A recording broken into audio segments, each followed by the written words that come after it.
Assalamualaikum warahmatullahi wabarakatuh. Perkenalkan, nama saya Madiantari Ipa Ciptandini dari Universitas Semarang, Prodi Teknik Informatika A dengan NIM Q211210062. Di sini saya akan presentasi mengenai poligami dalam pernikahan. Kata poligami secara etimologi berasal dari bahasa Yunani, yaitu polus yang memiliki arti banyak dan gomos yang berarti perkawinan. Bila pengertian kata ini digabungkan, maka poligami akan memiliki suatu pengertian, yaitu aturan pernikahan yang membolehkan seseorang suami untuk menikahi lebih dari satu istri. Menurut Abdurrahman Ghazali sendiri dalam bukunya memiliki arti bahwa poligami merupakan seorang lelaki, yaitu suami, memiliki istri lebih dari satu orang, akan tetapi hanya memiliki batasan maksimal 4 orang. Apabila melebihi dari 4 orang, maka mengingkari kebaikan yang disyariatkan oleh Allah Subhanahu wa Ta'ala, yaitu kemaslahatan hidup bagi suami dan istri. Selain poligami, ada juga poliandri. Poliandri merupakan suatu bentuk perkawinan dengan seorang perempuan, yaitu istri, memiliki lebih dari seorang suami dalam waktu bersamaan. Dibandingkan dengan poliandri, poligami lebih banyak terjadi di dalam kehidupan masyarakat. Dasar hukum poligami. Dasar penetapan hukum poligami sendiri terpengaruh dengan proses sejarah poligami dan juga hal-hal yang berkaitan dengan konsep tujuan berpoligami. Dalam Islam, poligami memang bukan wajib, tapi mubah. Dalam firman Allah Subhanahu wa Ta'ala, surat An-Nisa ayat 3, A'udzu billahi minasyaitonir rajim. Bismillahirrahmanirrahim. Wa in khiftum alla tuqsitu fil yatama fankihu ma taba lakum minan nisa'i mathna wa thulatha wa ruba'. Fa in khiftum alla ta'dilu fala fawahidatan aw ma malakat aymanukum dzalika adna alla ta'ulu. Shadaqallahul adzim. Artinya, dan jika kamu khawatir tidak akan mampu berlaku adil terhadap hak-hak perempuan yatim, bila mana kamu menikahinya, maka nikahilah perempuan lain yang kamu senangi. 2, 3, atau 4. Tetapi jika kamu khawatir tidak akan mampu berlaku adil, maka nikahilah seorang saja, atau hamba sahaya perempuan yang kamu miliki. Yang demikian itu lebih dekat agar kamu tidak berbuat zalim. Ayat ini diturunkan kepada Nabi Muhammad SAW pada tahun ke-8 Hijriah. Ayat ini diturunkan untuk membatasi jumlah istri pada batas maksimal 4 orang saja. Poligami bukanlah syariat baru yang diperbolehkan Islam, melainkan budaya lama yang dimiliki oleh bangsa Arab sebelumnya, sebagaimana yang dilakukan oleh Gilan bin Salamah Al-Thaqaf dan Al-Haris bin Qais sebelum masuk Islam.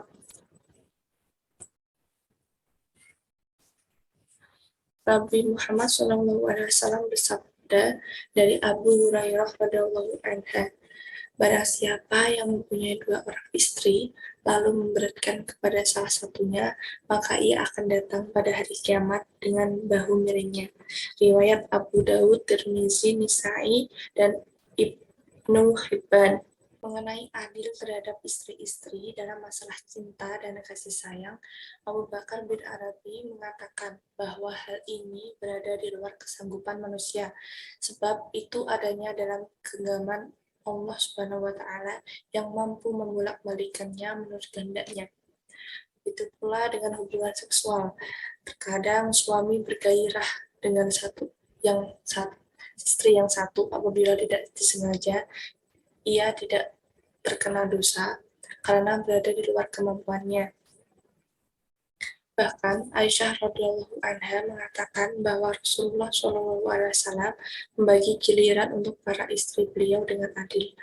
Rasulullah SAW bersabda, Bismillahirrahmanirrahim, Allahumma hadza qasmi fima amliku fala tumni fima tamaliku wala amliku wala Abu Dawud yakni al-qalbu, yang artinya, ya Allah, ini bagianku yang dapat aku kerjakan, maka janganlah engkau mencelaku atas apa yang engkau miliki, sedangkan aku tidak memilikinya.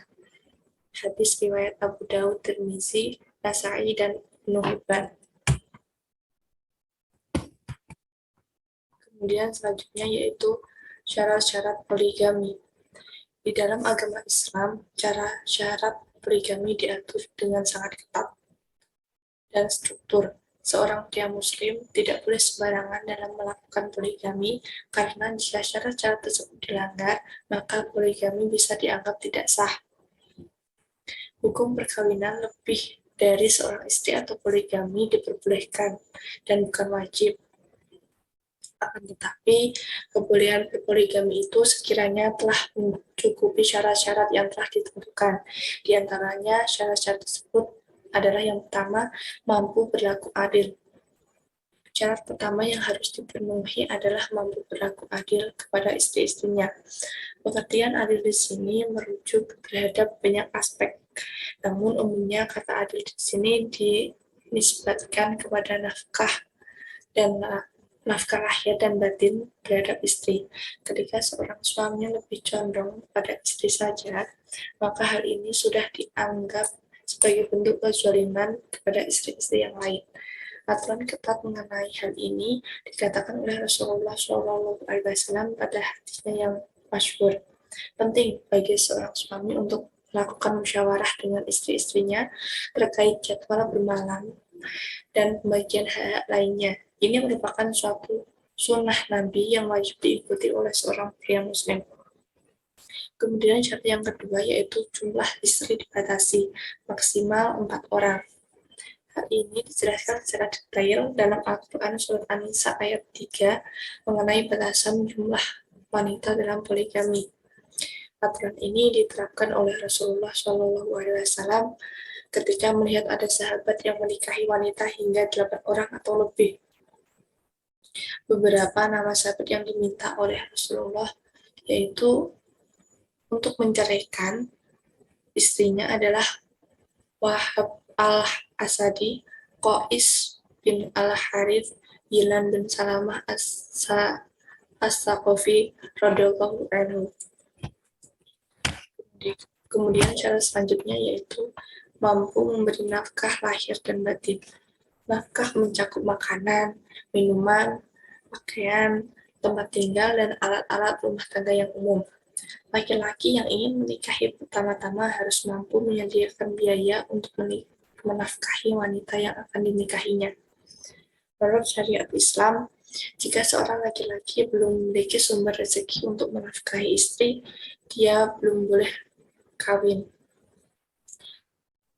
Terdapat syarat seorang laki-laki belum dibolehkan menikah jika belum mampu memberikan nafkah. Begitu pula laki-laki yang sudah mempunyai istri satu tetapi belum mampu memberikan nafkah yang layak, maka dia tidak boleh berpoligami. Kemudian syarat yang selanjutnya yaitu niatkan semata untuk ibadah kepada Allah.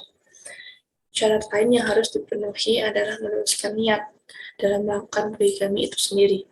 Pastikan untuk melakukannya secara lurus hanya untuk beribadah kepada Allah SWT. Hal ini dikarenakan istri dan anak adalah ujian dan seorang suami harus bisa membimbingnya agar selamat di dunia dan di akhirat. Kemudian yaitu wajib menjaga kehormatan para istri. Seorang suami harus mampu mendidik istri-istrinya dengan baik demi menjaga kehormatan mereka. Ini merupakan syarat poligami dalam Islam untuk mampu menjaga kehormatan pada istri. Pertimbangkan dengan matang ketika hendak melakukan syariat satu ini, karena pada intinya syarat poligami dalam Islam bukanlah hal yang mudah untuk dipenuhi. Ini merupakan suatu perintah Allah di dalam Al-Quran yang wajib untuk dilaksanakan. Kemudian ada hikmah poligami. Mengenai hikmah diizinkan berpoligami dalam keadaan darurat dengan syarat berlaku adil antara lain, yaitu satu, untuk mendapatkan keturunan bagi suami yang subur dan istri yang mandul. Kemudian yang kedua, untuk menjaga keutuhan keluarga tanpa menceraikan istri, sekalipun istri tidak dapat menjalankan fungsinya sebagai istri, atau ia mendapatkan cacat badan atau penyakit yang tak dapat disembuhkan. Untuk menyelamatkan, kemudian untuk yang ketiga, untuk menyelamatkan suami dari yang hiperseks, dari perbuatan zina dan krisis akhlak lainnya.